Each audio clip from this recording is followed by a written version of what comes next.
এখনকার গৃহিণীদের ঘরে বাইরে সমস্ত কাজ নিজে হাতে করতে হয়, আর এই সমস্ত কাজ নিজে হাতে করার জন্য দরকার কিছু স্মার্ট টিপস। এই স্মার্ট টিপসগুলো ফলো করে যদি আমরা কাজগুলো করতে পারি তাহলে কিন্তু অনেকটা গুছিয়ে কাজগুলো আমরা করে ফেলতে পারবো। আর তার সাথে সাথে আমাদের টাইমটাও কিন্তু বেঁচে যাবে, আর মাস গেলে অনেকটা কিন্তু পয়সাও আমাদের হাতে থেকে যাবে। তো এইরকমই কিছু নিত্য নতুন জানা অজানা টিপস নিয়ে আজকের ভিডিওটাকে শুরু করছি। সবার আগে অনুরোধ রইল বন্ধুরা, চ্যানেলটিকে সাবস্ক্রাইব করে পাশে থাকবেন, আর পুরো ভিডিওটা দেখার অনুরোধ রইল। আপনাদের এই রকম কিছু নিত্য নতুন টিপস আপনাদের সংসারে কিন্তু অনেকটাই কাজে আসবে। তাহলে ভিডিওটাকে শুরু করলাম। বন্ধুরা, কাঁচা লঙ্কা তো আমরা প্রত্যেকেই খাই, কাঁচা লঙ্কা আমাদের খেতেও বেশ ভালো লাগে, কিন্তু অনেক সময় অনেকেই কিন্তু এই কাঁচা লঙ্কার গন্ধটা কিন্তু ভালোবাসি, কিন্তু ঝালটা খেতে পারে না। তখন তারা কি করবে? আবার অনেকের অনেক রকম নানান রকম শারীরিক প্রবলেমের জন্য যেই বীজটা কিন্তু তাদের খাওয়া বারণ থাকে। তখন আমরা কি করব? এই লঙ্কাটাকে 2 হাত দিয়ে যদি এইভাবে একটু ঘষে নেই তাহলে কাঁচা লঙ্কার গায়ের থেকে কাঁচা লঙ্কার বীজটা কিন্তু আলগা হয়ে যাবে। তো দেখুন, আমি খুব ভালো করে এইভাবে কাঁচা লঙ্কাটাকে এইভাবে ডলে ডলে নিচ্ছি। হালকা হালকা হাতে ডলতে হবে, খুব বেশি আমি কিন্তু প্রেশার দিচ্ছি না। এবার মুখটাকে আমি কেটে নিচ্ছি। কেটে এবার যদি লঙ্কাটাকে একটু উপর থেকে হালকা এইভাবে করা হয় তবে কিন্তু দেখুন লঙ্কাটার থেকে কিন্তু একদম বীজগুলো সম্পূর্ণ কিন্তু বেরিয়ে যাচ্ছে। এবার আমি এটার মুখটাও আমি কেটে আপনাদের কাছে দেখিয়ে দিচ্ছি। বন্ধুরা, আপনারা চেষ্টা করবেন যে উপরের মুখটা কেটে দিতে, তাহলে কিন্তু সহজেই কিন্তু লঙ্কাটাকে থেকে বীজগুলো কিন্তু বেরিয়ে যাবে। মাঝখান থেকে কাটার আগে আপনারা মুখটাকে আগে কেটে নেবেন। দেখতেই পাচ্ছেন কত সহজে লঙ্কার বীজগুলো কিন্তু বেরিয়ে গেল। বন্ধুরা, টিপসটা যদি ভালো লাগে একটা লাইক করে দেবেন। চলে যাচ্ছি পরের টিপসে। বন্ধুরা, আমাদের বাড়িতে পেঁয়াজ তো অনেকটা পরিমাণে নিয়ে আসা হয়, কিন্তু পেঁয়াজটা যখন অনেক দিন রাখা হয় দেখা যায় যে পেঁয়াজগুলো পচে যায়, আবার অনেক সময় এখান থেকে গাছ বেরিয়ে আসে। তবে কিন্তু পেঁয়াজগুলো পচে যায়, নষ্ট হয়। এত দামের জিনিস যদি নষ্ট হয় আমাদের কিন্তু খুবই খারাপ লাগে। বন্ধুরা, আমরা পেঁয়াজটা আনার পরে যদি প্রত্যেকটা পেঁয়াজের এই মুখটা সামান্য একটু পরিমাণে করে আমরা কেটে দেই তবে কিন্তু পেঁয়াজের থেকে কোনো রকমভাবে গাছ বেরোবে না। কিন্তু বন্ধুরা মনে রাখবেন, পেঁয়াজের এই মুখটা কিন্তু বেশি পরিমাণে কাটবেন না, তাহলে কিন্তু পেঁয়াজটা নষ্ট হয়ে যাবে। দেখতেই পাচ্ছেন আমি কয়টুকু পরিমাণে আমি পেঁয়াজটাকে কেটে দিচ্ছি। যদি আপনারা এইভাবে প্রত্যেকটা পেঁয়াজের মুখটা এইভাবে কেটে দেন তবে কিন্তু পেঁয়াজ কিন্তু কোনোভাবেই নষ্ট হবে না, আর পেঁয়াজের গাছও বেরোবে না। এইভাবে আপনারা 2 থেকে 3 মাস কিন্তু পেঁয়াজটা রেখে দিতে পারেন, কোনো রকম কোনো প্রবলেম হবে না, পেঁয়াজ কিন্তু কোনোভাবেই নষ্ট হবে না। আপনারা বাড়িতে এই টিপসটা অ্যাপ্লাই করে অবশ্যই আমাকে কমেন্টে জানাবেন আপনাদের কতটা উপকার হলো। বন্ধুরা, টিপসটা ভালো লাগলে একটা লাইক করে দেবেন। চলে যাচ্ছি পরের টিপসে। বন্ধুরা, আমরা কখনো কোথাও বাইরে ঘুরতে যাই বা যেখানেই যাই আমাদের সঙ্গে কিন্তু একটা জলের বোতল সবসময় ক্যারি করি, আর এই জলের বোতলটা আমরা যে কোনো ব্যাগের মধ্যে করে নিয়ে যাই। কিন্তু দেখা যায় যে এই জলের বোতলটা নিয়ে যাওয়ার সময় এইভাবে যদি আমরা নেই, এইভাবে তো দাঁড়িয়ে থাকবে না, সে এরকমভাবে শুয়ে পড়বে। তো অনেক সময় যে এর ঢাকনাটা কিন্তু একটু ঢিলে হলে জল বেরিয়ে আসে, আর ব্যাগের মধ্যে যত দামি জিনিস হোক বা কোনো দরকারি জিনিস হোক সেগুলো সমস্ত কিন্তু ভিজে যায়, আর জলটাও কিন্তু নষ্ট হয়। তো সেক্ষেত্রে আমি একদম নতুন একটা টিপস আপনাদের কাছে দেখাচ্ছি, যেটাতে আপনাদের এই প্রবলেমটা কিন্তু একদম দূর হবে। বন্ধুরা, আমি এখানে একটা রাবার ব্যান্ড নিয়ে নিলাম আর একটা সেফটি পিন নিলাম। সেফটি পিন দিয়ে রাবার ব্যান্ডটাকে এইভাবে আটকে নিচ্ছি। দেখুন, এইভাবে আমি সেফটি পিন দিয়ে আটকে নিলাম। এবার ব্যাগের মধ্যে এইভাবে আটকে দিচ্ছি সেফটি পিনটাকে। এইভাবে ব্যাগের মধ্যে ব্যাগের একটা কোণায় এইভাবে আটকে দিলাম, দিয়ে সেফটি পিনটাকে লাগিয়ে দিচ্ছি। এবার রাবার ব্যান্ডটা এই বোতলের মধ্যে, বোতলের মুখটার মধ্যে এইভাবে লাগিয়ে দেব। তাহলে কিন্তু জলটা কোনোভাবেই, জলের বোতলটা এদিক ওদিক হবে না। এখানে আমার ব্যাগটা একটু ছোট বলে এখানে মুখটা বেরিয়ে আসছে, তাতেও কিন্তু কোনো রকম প্রবলেম নেই, জলটা কিন্তু কোনোভাবেই পড়বে না, আর কোনোভাবে এখান থেকে জলের বোতলটা কিন্তু কেউ তুলেও নিতে পারবে না। টিপসটা ভালো লাগলে একটা লাইক করে দেবেন। চলে যাচ্ছি পরের টিপসে। বন্ধুরা, আমরা যখন কোনো বিয়ে বাড়ি বা কোনো পার্টিতে যাই, একটু হেভি ওয়েট শাড়ি আমরা পরি, আর এই হেভি ওয়েট শাড়ি বা কোনো রকম কোনো ভালো শাড়ি যখন আমরা পরি, এগুলো প্লিট করতে হয়, হয়তো বা কুচিতে অথবা আমরা আঁচলে আমরা প্লিট করি।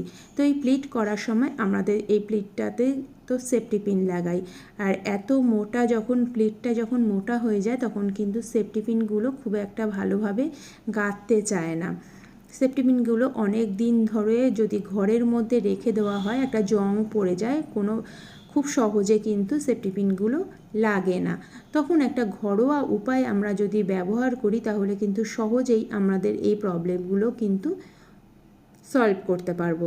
এখানে আমি আপনাদের কাছে সেফটি পিন লাগিয়ে দেখাচ্ছি যে এখানে কিন্তু সহজে কিন্তু সেফটি পিনটা গাঁথতে চাইছে না।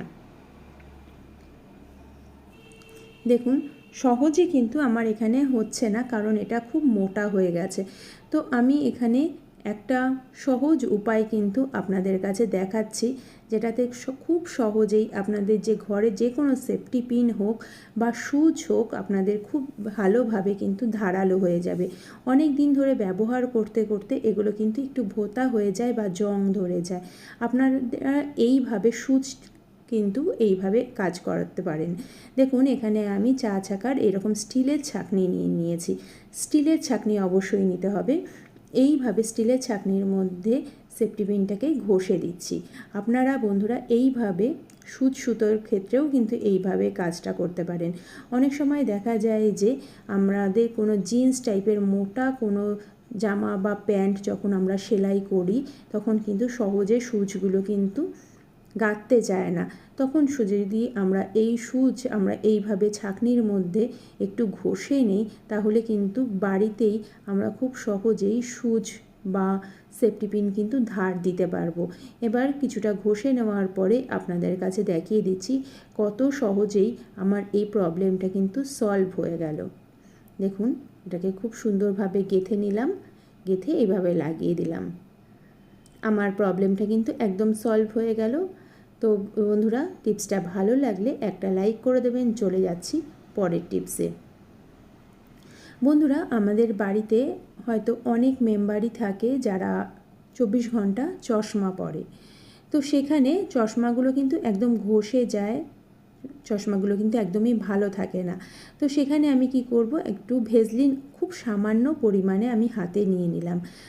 এই ঘষা দাগগুলো কিন্তু একদম প্লেন হয়ে যাবে। এখানে আমি ভেজলিনটাকে হাত দিয়ে প্রথমে একটু ভালো করে চশমার গ্লাসটার মধ্যে লাগিয়ে নিলাম।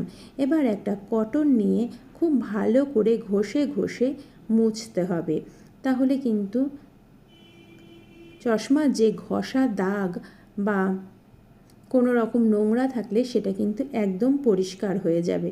বন্ধুরা, এটা আপনারা কিন্তু এই টিপসটা মাঝে মাঝে অ্যাপ্লাই করতে পারেন। আপনাদের বাড়িতে যারা ছোট হোক বড় হোক যারা চশমা পরে তাদের জন্য কিন্তু এটা ভীষণই একটা উপকার হবে। তো দেখুন, চশমাটা কিন্তু বেশ ভালোভাবে পরিষ্কার হয়ে গেছে। আপনারা চাইলে এটাকে খুব ভালো করে ঘষে ঘষে পরিষ্কার করে দেবেন, যাতে কোনো রকম ঘষা দাগটা কিন্তু আর থাকবে না ভ্যাসলিনের জন্য। তো টিপসটা ভালো লাগলে একটা লাইক করে দেবেন। চলে যাচ্ছি পরের টিপসে। বন্ধুরা, আমরা কলা তো অনেকটা পরিমাণে নিয়ে আসি, কিন্তু আমাদের ছোট সংসারে কলা কিন্তু একবারে অনেকটা আনলে কিন্তু অনেকটা থেকে যায়। আর বেশি দিন কলা যদি আমরা রেখে দিই, একটা কালো হয়ে যায়, ভিতরটা নরম হয়ে যায়, তখন কিন্তু আর খেতে ইচ্ছা করে না। আবার কলা যদি আমরা ফ্রিজেও রাখি তাহলেও কিন্তু সেটা কেমন কালো হয়ে যায়, দেখতে ভালো লাগে না। তো দেখতে ভালো না লাগলে বাড়ির বাচ্চারাও কিন্তু খেতে চায় না। এবারে আমরা কি করব, কলা যদি বেশি পরিমাণে নিয়ে আসি, আমাদের এবার খবরের কাগজ আমাদের বাড়িতে তো থাকেই, তো খবরের কাগজটাকে আমি ছিঁড়ে এইভাবে কলাটাকে মুড়িয়ে নেব। মুড়িয়ে সমস্ত কলাগুলোকে এইভাবে মুড়িয়ে যদি আমরা ফ্রিজে রেখে দিতে পারি তাহলে কিন্তু কলাগুলো কিন্তু কোনোভাবেই কালো হবে না। ফ্রিজে যদি এমনি কলা নর্মাল অবস্থায় আমরা রেখে দেই কাগজে না মুড়িয়ে তাহলে কিন্তু ফ্রিজেও খারাপ হয়ে যায়, কালো হয়ে যায়। তো এইভাবে যদি আমরা রেখে দেই তাহলে কিন্তু অনেক দিন কলা কিন্তু একদমই ফ্রেশ থাকবে, ভালো থাকবে, কোনো রকমভাবে কালো হবে না। যদি টিপসটা ভালো লাগে একটা লাইক করে দেবেন। চলে যাচ্ছি পরের টিপসে।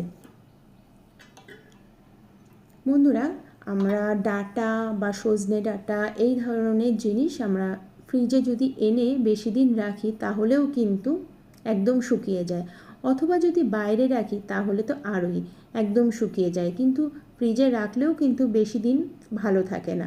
তো এখানে আমি একটা ছোট্ট টিপস আপনাদের কাছে দেখাচ্ছি। এইভাবে রাখলে কিন্তু আপনাদের এই ডাঁটাগুলো কিন্তু একদমই ফ্রেশ থাকবে, রসালো থাকবে। তা না হলে কিন্তু একদম শুকিয়ে এর কিন্তু কোনো রকম টেস্ট থাকে না।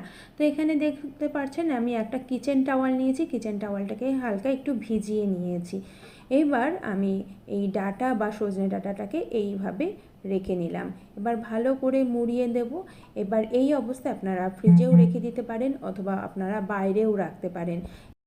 বন্ধুরা, আমার ভিডিও যদি আপনাদের ভালো লাগে লাইক, শেয়ার, কমেন্ট আর সাবস্ক্রাইব করে পাশে থাকবেন। পাশে থাকা বেল আইকনটিও বাজিয়ে দেবেন। আজকের মতন এখানেই শেষ করছি। টাটা।